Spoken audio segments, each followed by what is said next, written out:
बाद short circuit से लगी आग, काफी मशक्कत के बाद आग पर पाया गया काबू।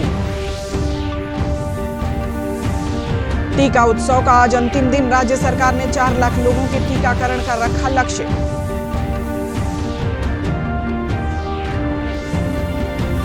प्रधानमंत्री नरेंद्र मोदी ने डॉक्टर भीमराव अंबेडकर को यूनिवर्सल विजन का व्यक्ति बताया।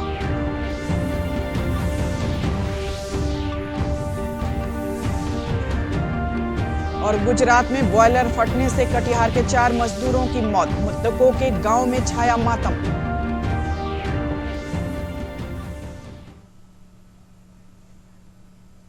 अब समाचार विस्तार से। पटना के डाक बंगला स्थित लोक नायक जयप्रकाश भवन में देर रात आग लग गई। बिहार अग्निशमन सेवा की टीम ने 7 घंटे की मशक्कत के बाद आग पर काबू पाया। इस भवन में पावर ग्रिड, इंडियन ऑयल, आयकर सहित भारत सरकार और राज्य सरकार के कई महत्वपूर्ण कार्यालय हैं। इसके अलावा इस भवन में बड़ी संख्या में निजी कंपनियों के कार्यालयों के साथ कई दुकानें भी हैं। फायर अफसर ददन सिंह ने बताया कि शॉर्ट सर्किट की वजह से आग लगी थी।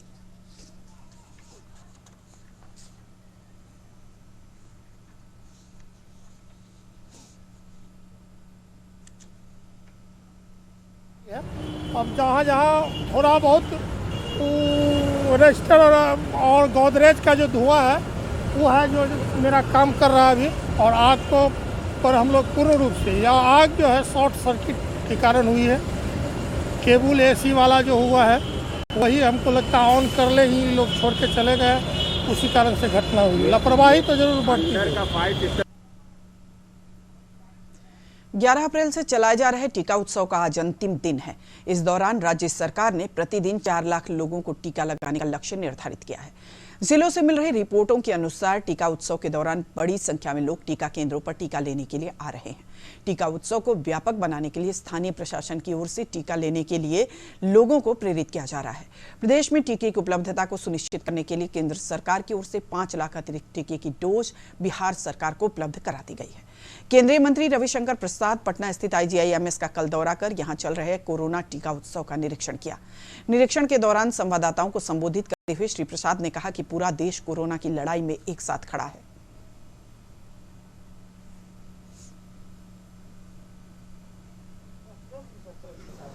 अभी तक 11 करोड़ डोज कोरोना के लग चुके हैं, 9.5 करोड़ लोगों को। अब इस बात को आप समझें कि अभी कोरोना का टीका 45 प्लस के लोगों को लगाया जा रहा है। 11 करोड़ डोज लग चुके हैं देश के लगभग 9.5 करोड़ लोगों को। तो ये एक संतोषजनक बात है। इसको और आगे करना है और एक बड़े अभियान के रूप में कार्यक्रम चल रहा है, ये चले। महाराष्ट्र में कोरोना की भयावह स्थिति को देखते हुए भारी संख्या में प्रवासी मजदूर वहां से पलायन कर बिहार पहुंचने लगे हैं।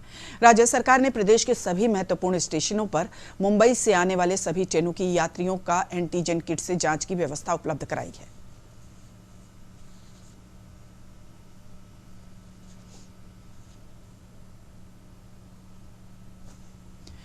सरसा जिले के सभी प्रखंडों तक कोरोना जांच का दायरा बढ़ा दिया गया है। प्रशासन की ओर से अधिक लोगों को टीका लगवाने के लिए प्रेरित करने की मुहिम चलाई जा रही है।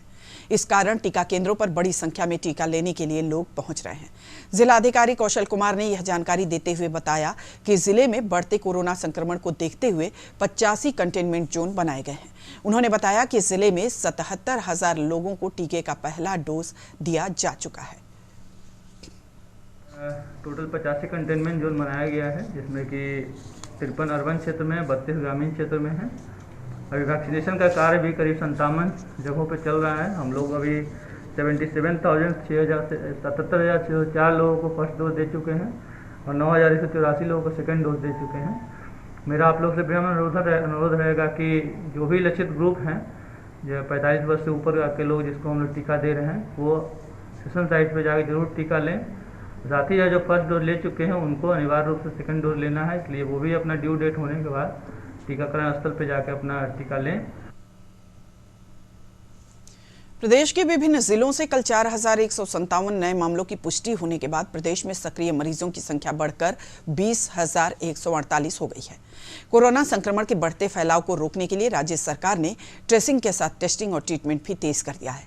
स्वास्थ्य मंत्री मंगल पांडेय ने एनएमसीएच के कोविड अस्पताल का दौरा कर मरीजों और चिकित्सकों से वहां उपलब्ध व्यवस्था और चिकित्सा की जानकारी ली। कोरोना गाइडलाइन को देखते हुए महाबोधि मंदिर को पर्यटकों के लिए बंद कर दिया गया है। मंदिर परिसर को सुबह शाम सैनिटाइज किया जा रहा है। पिछले 3 दिनों में मंदिर के 3 सुरक्षाकर्मी कोरोना पॉजिटिव मिले हैं, जिन्हें क्वारंटाइन सेंटर में भेज दिया गया है। भिक्षु प्रभारी भंते चालिन ने बताया कि सरकार की गाइडलाइन के अनुसार अगले आदेश तक मंदिर में पर्यटकों के प्रवेश पर रोक लगा दी गई है।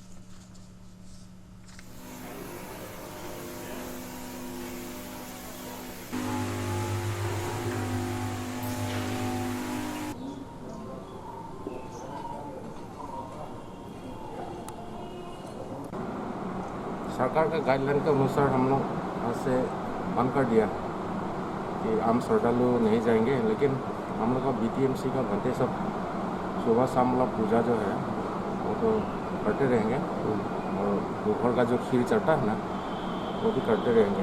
पहले जो हुआ था लॉकडाउन में वैसा ही हम लोग करने जा रहे हैं। मंदिर तो थोड़ा सैड हो गए हैं और आए थे कुछ काम से, जैसे घूम ले। अच्छा, कहाँ से आए थे? धनबाद से। मंदिर बंद हो गई सुन रहे आज से। क्या वजह क्या है बंद होने का? कोरोना का वजह से।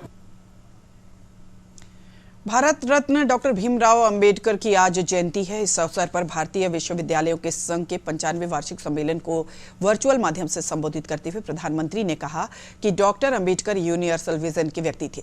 इस मौके पर प्रधानमंत्री नरेंद्र मोदी ने डॉक्टर अंबेडकर पर किशोर मकवाने की लिखित 4 पुस्तकों का लोकार्पण किया।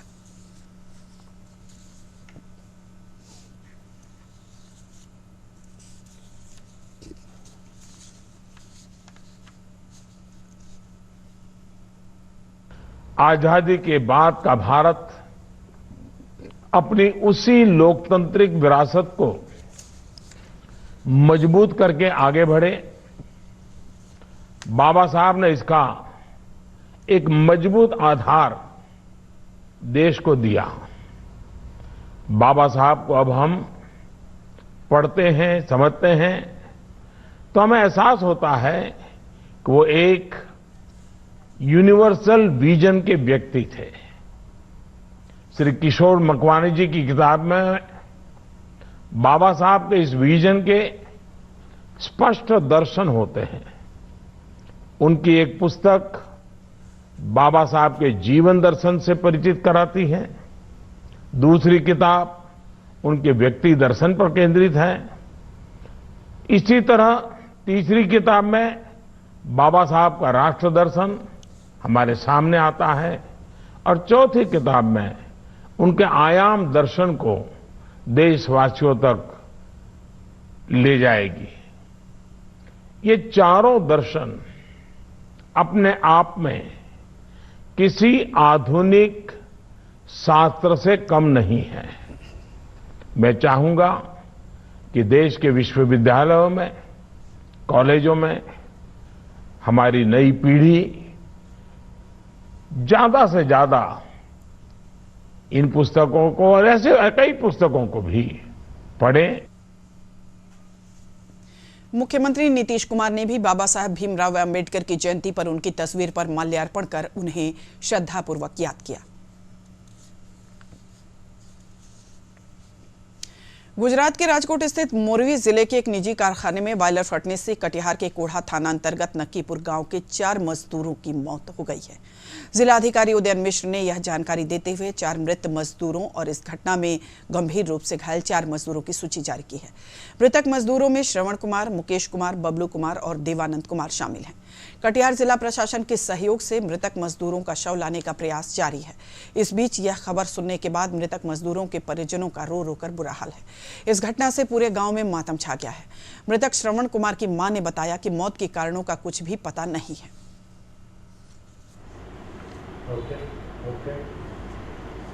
आपके बेटे का क्या नाम है? सरवन माता। कितना दिन पहले गया था बाहर कमाने? सब भादों में गया। मालूम गया। सब 8 साल से। 8 साल से वहीं काम करते हैं? पूरा परिवार वहीं पे रहता है उनका? तो ये घटना कब हुआ, जानकारी कब मिला आपको? कल हुआ। कल रात 8 बजे? इस बुलेटिन का सीधा प्रसारण आप हमारे YouTube channel DD news Bihar पर देख सकते हैं। विशेष जानकारी के लिए जुड़े रहें हमारे ट्विटर और Facebook page DD news Bihar से। शोषित समाज दल के पूर्व उपाध्यक्ष और वरिष्ठ मानववादी विचारक लक्ष्मण चौधरी की श्रद्धांजलि सभा का आयोजन पटना में किया गया। श्री चौधरी 1967 में प्राचार्य की नौकरी छोड़कर जगदेव प्रसाद और अर्जक संघ के संस्थापक रामस्वरूप वर्मा के आंदोलन के साथ जुड़ गए। शोषित समाज दल और अर्जक संघ के विचारों को आम लोगों तक पहुंचाने में उनका महती योगदान है। शोषित समाज दल के राष्ट्रीय अध्यक्ष रघुनी राम शास्त्री और दल के कार्यकर्ताओं ने स्वर्गीय चौधरी के प्रति श्रद्धांजलि अर्पित की और उनके विचारों को आगे बढ़ाने का संकल्प लिया। चैत्र नवरात्र के दूसरे दिन आज माता ब्रह्मचारिणी के स्वरूप की पूजा अर्चना की जा रही है। 9 दिनों तक घर घर में मां दुर्गा की आराधना की जाएगी। कोरोना संक्रमण की वजह से मंदिरों में पूजा अर्चना पर रोक है, इसीलिए लोग घरों में ही माता की आराधना कर रहे हैं।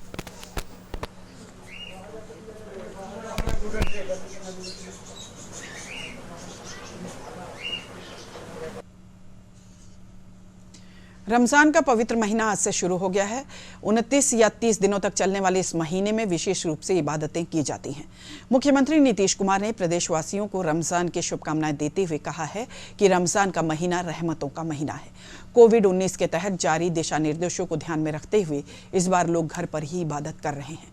बाजारों में भी कोई विशेष चहल पहल नहीं है। और अब 3 मिनट में 10 खबरें।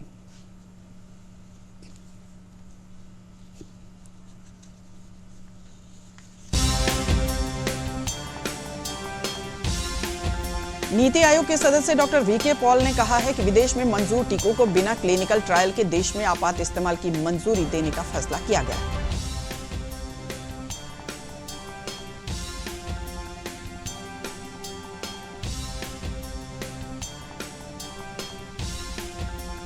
केंद्रीय स्वास्थ्य सचिव ने कहा कि केंद्र ने राज्यों को अब तक 13 करोड़ 10 लाख से अधिक टीके उपलब्ध कराए हैं। उन्होंने राज्यों में वैक्सीन वितरण के बेहतर प्रबंधन पर जोर दिया।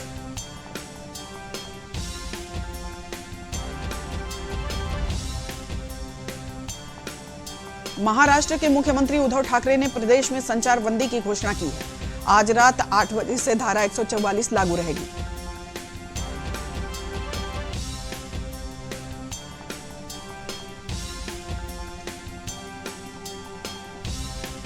महाराष्ट्र और गुजरात के शहरों से बिहार के लिए 7 जोड़ी स्पेशल ट्रेनों का परिचालन किया जाएगा। इनमें से अधिकतर ट्रेनें पटना के रास्ते प्रदेश के अलग अलग शहरों के लिए चलाई जाएंगी।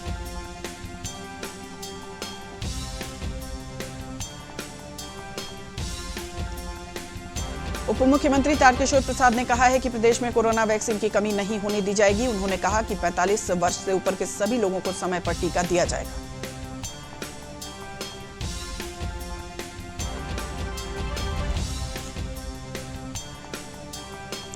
बिहार विधान परिषद सचिवालय को वहां के एक कर्मचारी की कोरोना से मौत के बाद 18 अप्रैल तक इसे बंद कर दिया गया है।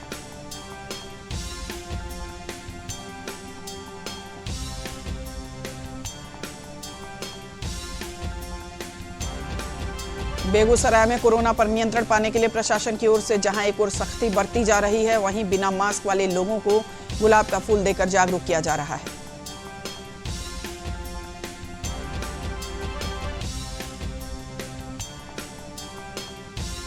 मोतिहारी पुलिस ने 1 लाख के इनामी कुख्यात अपराधी बिरबल चौधरी को गिरफ्तार कर लिया है। उसके खिलाफ हत्या, लूट और रंगदारी समेत 50 से अधिक मामले विभिन्न थानों में दर्ज हैं।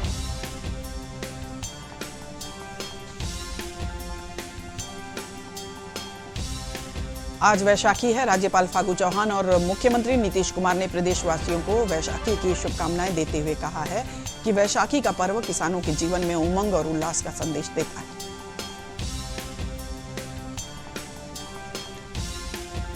हरिद्वार के कुंभ मेले में आज तीसरा शाही स्नान है। इस दौरान श्रद्धालुओं और अखाड़ों के संतों ने लगाई आस्था की डुबकी।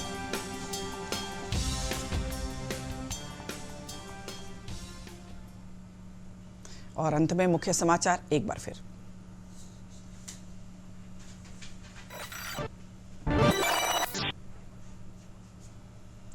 पटना के डाक बंगला स्थित लोकनायक भवन में देर रात शॉर्ट सर्किट से लगी आग, काफी मशक्कत के बाद आग पर पाया गया काबू। टीका उत्सव का आज अंतिम दिन, राज्य सरकार ने 4 लाख लोगों के टीकाकरण का रखा लक्ष्य।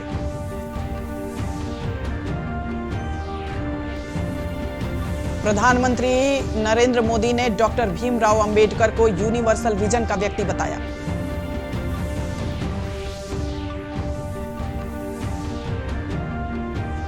और गुजरात में बॉयलर फटने से कटिहार के 4 मजदूरों की मौत, मृतकों के गांव में छाया मातम।